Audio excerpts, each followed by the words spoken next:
प्यारे बच्चों, JEE mains 2025 अप्रैल attempt के पहले आखिरी वीक काफ़ी महत्वपूर्ण है आप सभी के लिए। बच्चों, स्मार्ट रिवीजन, स्ट्रेटेजिक प्लानिंग और अवॉइडिंग कॉमन मिस्टेक से आप अपने परसेंटाइल को बढ़ा सकते हैं। तो बच्चों, आज की इस वीडियो में हम बात करने वाले हैं कि जेईई मेंस 2025 के आखिरी वीक में आपको क्या करना है और क्या नहीं करना है, जो आपके स्कोर को बढ़ाने में हेल्प करने वाला है। तो बच्चों, आप सभी लोग इस वीडियो को लास्ट तक जरूर वॉच कीजिएगा ताकि सारी चीज़ें आप सबों को क्लियर हो पाए कि लास्ट वीक में हमें क्या करना है और क्या नहीं करना है। तो चलिए बच्चों, इस वीडियो को स्टार्ट करते हैं बिना किसी देरी के। तो सबसे पहले हम बात करेंगे कि लास्ट वीक में हमें क्या करना है, उसके बाद हम बात करेंगे कि हमें क्या नहीं करना है। ठीक है, तो सबसे पहले बात करते हैं बच्चों की व्हाट यू मस्ट डू, यानी लास्ट वीक में आपको क्या करना चाहिए।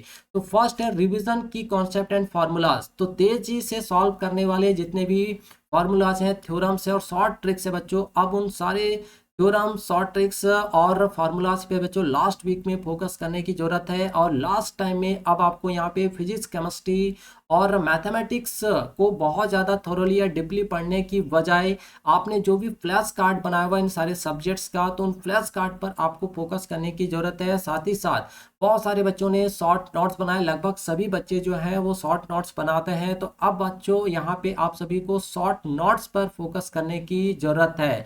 स्पेशली बच्चों, अगर हम केमिस्ट्री की बात करें तो केमिस्ट्री के लिए अब आपको यहाँ पे एनसीईआरटी बुक पर फोकस करना चाहिए, क्योंकि एनसीईआरटी के क्वेश्चन जो सीधे सीधे आपके जेईई मेंस के पेपर में बच्चों देखने को मिलता है। तो मैथमेटिक्स और फिजिक्स के कंपेयर में अगर आप यहाँ पे थोड़ा सा भी टाइम अगर आप केमिस्ट्री को देते हैं तो आप बच्चों यहाँ पे 80+ मार्क्स जो अच्छे से स्कोर कर सकते हैं, क्योंकि केमिस्ट्री का जो पेपर होता है बच्चों वो काफ़ी आसान होता है फिजिक्स और मैथमेटिक्स के कंपेयर में। अगर आप मैथमेटिक्स के पेपर को देखेंगे तो डे बाय डे इसका जो लेवल है बच्चों हर साल बढ़ता जा रहा है। ठीक है, और फिजिक्स के जो क्वेश्चन होते हैं वो भी कहीं ना कहीं फार्मूला को लेकर या कॉन्सेप्ट को लेकर बच्चों को उलझाते रहते हैं। तो आप जितना मैथमेटिक्स और फिजिक्स में टाइम दे रहे हो उसका अगर आप 50% भी केमिस्ट्री पर देते हैं बच्चों, तो आप यहाँ पे आराम से 80+ मार्क्स जो स्कोर कर लेंगे। अगर आप 80+ मार्क्स स्कोर कर लेते हैं तो डेफिनेटली आप 99 परसेंटाइल जो स्कोर कर सकते हैं केमिस्ट्री में। ठीक है, तो यहाँ पे आपको रिवाइज करना है मोस्ट इंपॉर्टेंट फार्मूला, थ्योरम पे और उन सारे शॉर्ट ट्रिक्स पर फोकस करना है जिनके हेल्प से आप कम से कम टाइम में क्वेश्चंस को सॉल्व कर पाएंगे। ठीक है बच्चों, नेक्स्ट आपको फोकस करना है बच्चों attempt 1 mock test daily but smartly. अब यहाँ पे 7 दिन आपके बचे हुए हैं, उन 7 दिन में एवरीडे आपको फुल लेंथ एक मॉक टेस्ट देना है, बट विदाउट डिस्टर्बेंस। यहाँ पे बच्चों आपको एक टेस्ट देना है, चाहे आप ऑनलाइन दो या फिर आप ऑफलाइन, डजेंट मैटर। बट आप जब भी मॉक टेस्ट दें बच्चों, मॉक टेस्ट के बाद आप उस मॉक टेस्ट को एनालिसिस जरूर करें, कौन सा पार्ट आपका स्ट्रांग है, कौन सा पार्ट आपका वीक है, उन पर आप फोकस जरूर करें। जो वीक पार्ट है बच्चों अब उन पर फोकस करने की जरूरत है, या फिर आपको कौन से पार्ट पे फोकस करने की जरूरत है, इस पर अब आपको यहाँ पे 7 डेज एनालिसिस करने की जरूरत है। तो जो भी पार्ट आपका कमजोर लग रहा है उस पार्ट पर आप 7 डेज फोकस कीजिए।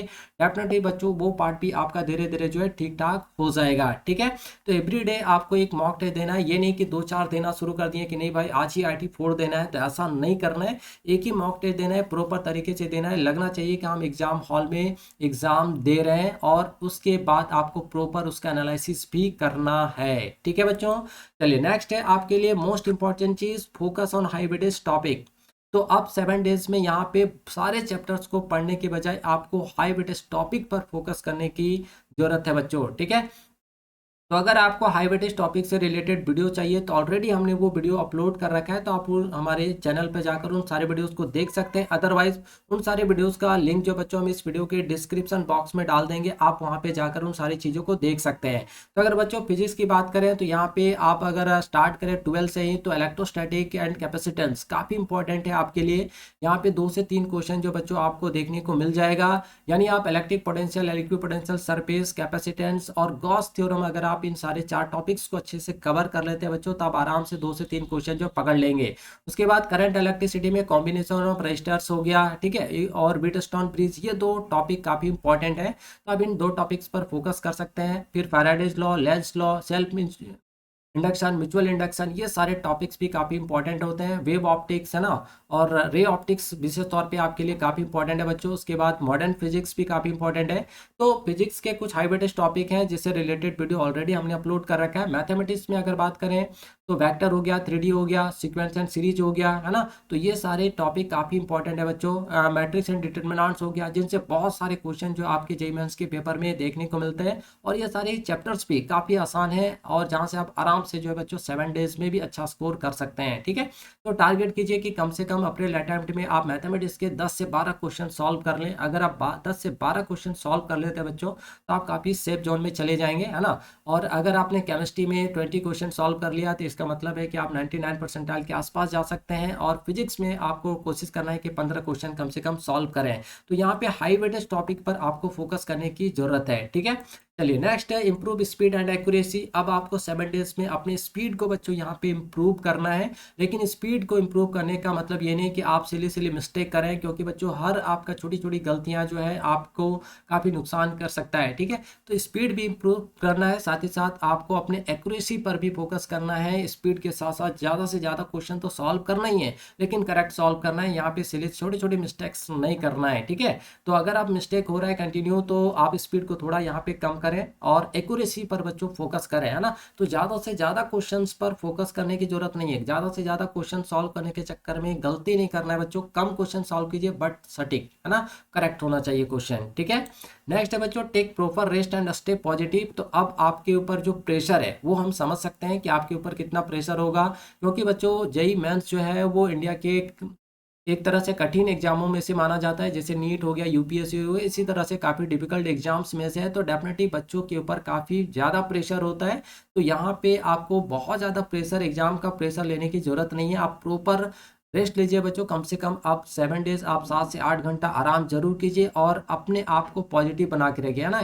आप यहाँ पे आपको ये नहीं सोचना है कि यार मेरे 7 दिन बचा है, 7 दिन में अभी भी कुछ भी नहीं हुआ है, क्या करें नहीं करें, कुछ समझ में नहीं आ रहा है। तो बकाने की जरूरत नहीं है। आपने जितना भी किया है बस उसी को आप कंटिन्यू रिवाइज करते रहिए, उसी पर फोकस रखने की जरूरत है। आपका जो भी हुआ है, अब ये नहीं सोचना है कि मेरा ये नहीं हुआ तो क्या होगा, ये हो जाता तो ये हो जाता, है ना। ऐसा कुछ भी नहीं करना है। जितना है उतना को ही अब आपको रिवाइज करना है और प्रॉपर रेस्ट भी लेना है। ठीक है बच्चों, अब बात करते हैं कि इस लास्ट 7 डेज में आपको क्या नहीं करना है। तो सबसे इंपॉर्टेंट चीज़ है बच्चों, no new topics in the last week. आपको लास्ट वीक में कोई भी नया चैप्टर नहीं उठाना है। ये नहीं कि अच्छा ये चैप्टर छूटा हुआ है, ये चैप्टर भी कर लेंगे तो मेरा 2 नंबर बढ़ जाएगा, 3 नंबर 4 नंबर आ जाएगा। नहीं, अब यहाँ पे कोई नया टॉपिक उठाना ही नहीं है, क्योंकि जब आप नया टॉपिक उठाएंगे डेफिनेटली आप डिस्टर्ब होंगे बच्चों। आपको लगेगा ये टॉपिक भी कर लें, ये भी कर लें, वो भी कर लें, है ना। यानी आप उलझ जाएंगे और जब आप उलझ जाएंगे तो आपका टाइम वेस्ट होगा। यानी अब 7 डेज में आपका सबसे जो इम्पोर्टेंट चीज़ है आपका समय, यानी आप 7 डेज में अपने टाइम को कितना यूटिलाइज कर पाते हैं, ये बहुत बड़ी बात है। तो अब यहाँ पे आपको इधर उधर की बातों में उलझने की बजाय आपके पास जो भी टाइम है उसको प्रॉपर यूटिलाइज करना है। ठीक है, कम से कम 4 से 5 घंटा पर सब्जेक्ट को बच्चों यहाँ पे देना है। मैक्सिमम 5 घंटा, है ना, मैक्सिमम यहाँ पे 5 घंटा, उससे ज़्यादा किसी सब्जेक्ट पे नहीं देना है।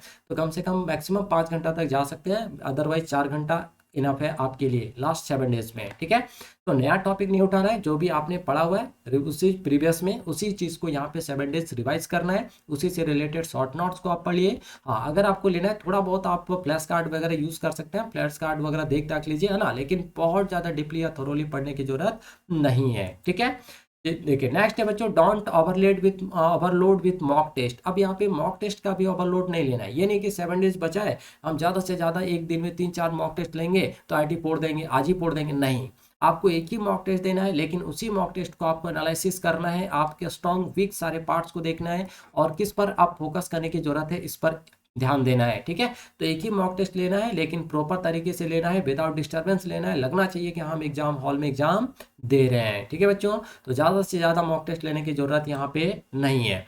नेक्स्ट है social media, avoid social media and exam anxiety. तो अब यहाँ पे थोड़ी देर आपको 7 डेज 10 डेज के लिए बच्चों सोशल मीडिया से दूर जाना है। कोई Facebook, Instagram, YouTube, this that कुछ भी नहीं, है ना। अब आपको आप जितना भी तैयारी किया बस उसको रिवीजन पर टाइम देना है। ज़्यादा से ज़्यादा अपने टाइम को यूटिलाइज करना है, ना कि सोशल मीडिया पे अपने टाइम को वेस्ट करना है। ठीक है, चलिए नेक्स्ट है don't ignore sleep and food. तो आप अपनी नींद को भी यहाँ पे इग्नोर मत कीजिए, आप प्रॉपर स्टे लीजिए। ठीक है, टेक एकदम आराम से 7 से 8 घंटा सोना है और ऑयली फूड से अब आपको यहाँ पे दूर रहना है। माँ का हाथ का बना हुआ जो खाना है वही खाना खाना है बच्चों, नॉर्मल खाना खाना है 7 डेज, है ना। ऑयली खाना से एकदम बिल्कुल दूर रहना है और आराम करना है, प्रॉपर आराम करना है और पढ़ाई भी करना है, ठीक है। तो और चलिए अब हम लोग बात करते हैं कि एग्जाम के दिन हमें क्या करना है ना। तो सबसे पहला एग्जाम टिप्स की बात करते हैं। तो सबसे पहला reach the centre early 1 hour, यानी आपको अपना एग्जाम सेंटर 1 घंटा पहले पहुंच जाना है। ये नहीं कि अच्छा 10 बजे है, घर से निकल रहे हैं 9:30 बजे, है ना, तो ऐसा नहीं करना है। 1 घंटा पहले आपको प्रॉपर तरीके से पहुंच जाना है बच्चों। दूसरा है कि जब भी आपको क्वेश्चन पेपर मिले तो रीड इंस्ट्रक्शंस केयरफुली। सबसे पहले आपको जो भी इंस्ट्रक्शंस दिया गया है उन सारे इंस्ट्रक्शंस पर भी आपको फोकस करने की जरूरत है। वैसे आपके बहुत सारे इंस्ट्रक्शंस आपके एडमिट कार्ड में होंगे बच्चों, तो उन सारे इंस्ट्रक्शंस को एग्जाम्स के पहले, मतलब जाने से पहले एक बार प्रॉपर तरीके से पढ़ लें, ताकि एग्जाम सेंटर पहुंचने के बाद आपको किसी तरह का कोई प्रॉब्लम ना हो। साथ ही साथ जब आप एग्जाम बैठ जाएं, आपको क्वेश्चन पेपर मिल जाए, तो प्रॉपर तरीके से इंस्ट्रक्शंस को पढ़िए, क्वेश्चन सॉल्व कीजिए। बट सबसे पहले आप इजी क्वेश्चंस को टच कीजिए, यानी कि डिफिकल्ट क्वेश्चंस को पकड़ लिए अब उसको लेके 1 घंटा तक बैठे रह गए, नहीं। इजी क्वेश्चंस को ही सॉल्व करना है, सबसे पहले इजी क्वेश्चन, है ना। और आराम से ध्यान से कम से कम एक बार आराम से पढ़ना है, सेकेंड टाइम थोड़ा सा स्पीडली पढ़ना है, तो कम से कम 2 बार क्वेश्चंस को पढ़ना है, लेकिन इजी क्वेश्चन सबसे पहले अटेम्प्ट करना है बच्चों, ठीक है। नेक्स्ट है use the elimination method in MCQs. तो एमसीक्यू के लिए में आपको एलिमिनेशन मेथड को बच्चों यहाँ पे यूज़ करना है, और हमने आपको पहले बताया इजी क्वेश्चंस को सॉल्व करना है, एग्जाम सेंटर 1 घंटा पहले पहुंचना है, प्रॉपर तरीके से इंस्ट्रक्शंस को पढ़ना है जो आपके एडमिट कार्ड में दिया गया, या फिर जो भी आपको क्वेश्चन पेपर मिलेगा उसको क्वेश्चन पेपर्स में जो भी इंस्ट्रक्शंस होंगे प्रॉपर तरीके से आपको पढ़ना है, ठीक है। तो है बच्चों, आप सबको ये वीडियो अच्छा लगा होगा। अगर वीडियो अच्छा लगा हो तो इस वीडियो को एक लाइक जरूर कीजिएगा बच्चों। अभी तक आपने हमारे चैनल को सब्सक्राइब नहीं किया है तो चैनल को सब्सक्राइब करके सबसे पहले बेल नोटिफिकेशन ऑन जरूर कर लीजिएगा, ताकि टाइम टाइम पे आने वाली वीडियोस का नोटिफिकेशन आप तक पहुंच पाए। तो मिलते हैं बच्चों नेक्स्ट वीडियो में इसी तरह के इन्फॉर्मेटिव वीडियोस के साथ। तब तक के लिए आपसे बच्चों को